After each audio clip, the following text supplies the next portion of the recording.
Hello, what's up? Hello Philippines, hello world. Andito na naman po tayo para mag-react at mag-comment dito sa isang video. Tungkol naman ito dito sa bago na namang patutsada nitong presidente ng mga pulis na pumatay at gumawa ng mga masasama nung panahon niya. Siya yan, oh. What is the worst? We'll slap our hands and say that the military is takot. Yan, sinabi mo, eh. Hindi ko sinabi yan. Ikaw ang nagsabi. What is the worst manifestation? Siya yan, oh. What is the worst? Sinabi ko lang, it is only the military who can correct it. Hindi yan kudita, hindi yan. You protect that right and allow us to use it. And we are seeking for redress of grievance of the abuse.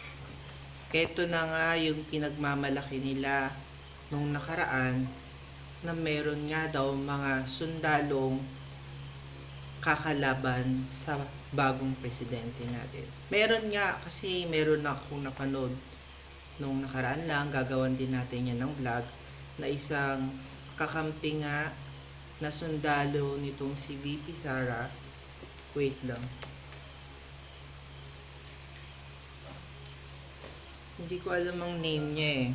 Pero ito yung galit na galit at maraming pinagsasabi din dun sa live niya ata yon or kung ano mang video recording niya. So gagawan din natin ng issue yan sa susunod.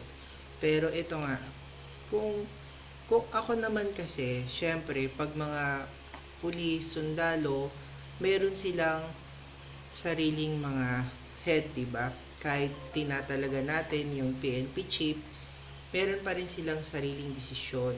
So, nakahiwalay pa rin sila sa mga politika natin. So, like for example, sa isang munisipyo, magkahiwalay pa rin ang mayor's office, magkaiba sila at yung mga pulis.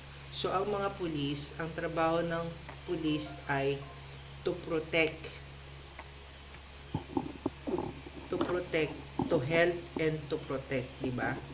Yun ang trabaho nila. Ni minsan, hindi po lumabas o sumagi o naging parte ng trabaho nila ang pumatay. Process of government. Huwag na lang yung dalawang babae na inaano nila. Karaming sabi, ganon, tantom. Hysterical yun, hindi yun ano. Eh, kung ikaw may kasama ka na worker mo.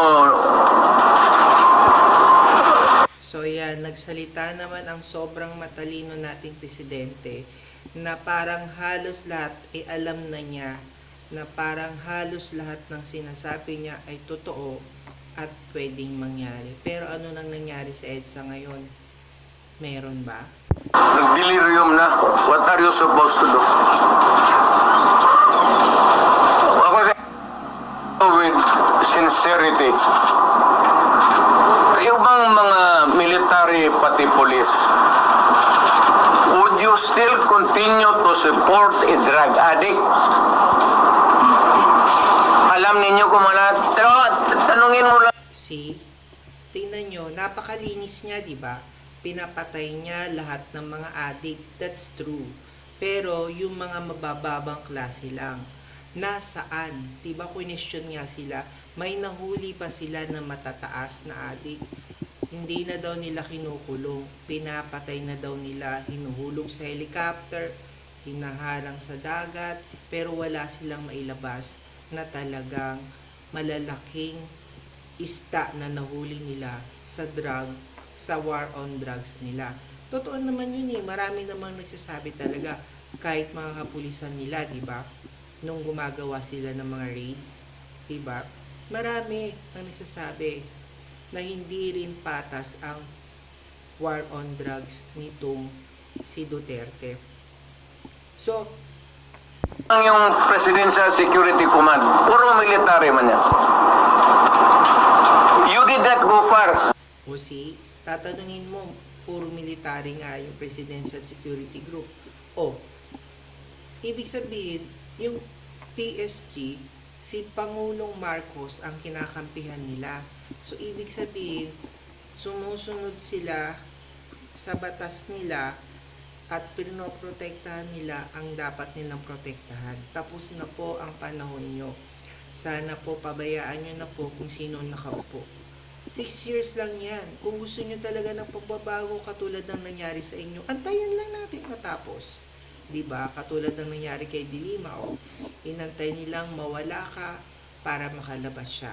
Kasi nga, kapag panahon mo, wala talaga makakagalaw. Katulad ng kapanahon ni Duterte, 'di ba? Anong nangyayari sa mga kumakalaban niya? Kung hindi naglalaho, nawawala na parang bula. Kung ngayon, kwento na lang sila.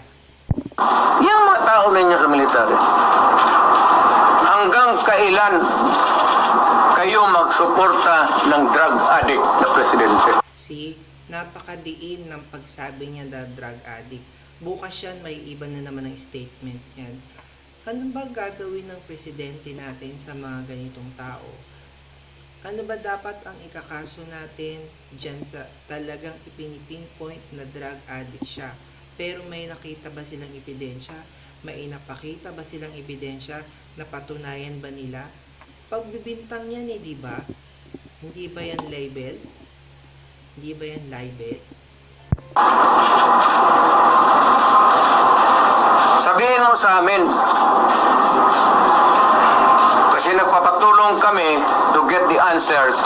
Sana Wala na kayong magagawa, di ba?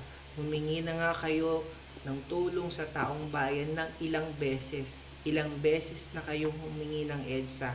Ano nangyari? May EDSA ba? Tanggapin na lang po natin na tapos na pa yung panahon natin.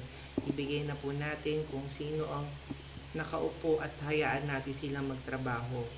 Hindi po natin kailangan gumawa ng kung ano-anong kwento para lang pakinggan tayo ng taong bayan na niloko rin natin at ginamit natin.